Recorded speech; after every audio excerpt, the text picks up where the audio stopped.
今天来看一道深圳市的中考题，因式分解 a 的立方加一。那这时候啊，有眼尖的同学已经发现了，这个直接套立方和公式是不是很简单呀？那立方和公式写出来之后就是 a 的立方加上 b 的立方，那它等于 a 加 b 乘 a 方减 ab 再加 b 的平方。这个题直接套公式确实也可以啊。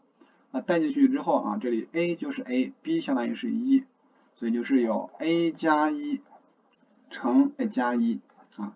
这个题如果直接套这个公式完全可以啊。那大家有没有想过这个公式是怎么来的呢？我们不能只知其然，也要知其所以然，对不对？好，那我们今天不妨来讲解一下这个公式的推导。那这个公式要做的话啊，那到底要怎么做呢？是不是？好，我们首先写一个解原式啊，不管会不会啊，解原式先摆这里。我们这时候会发现，按照我们常规的因式分解，无非就是提公因式、公式法以及交叉相乘。那这个题发现显然3种方法都不适用，是不是？所以这个题我们怎么做啊？可以把它进行分组啊。我们这时候凑一个啊，往这里可以减一个 a，那减一个 a 的话，必然要加一个 a，不然这个代数式就不成立了啊。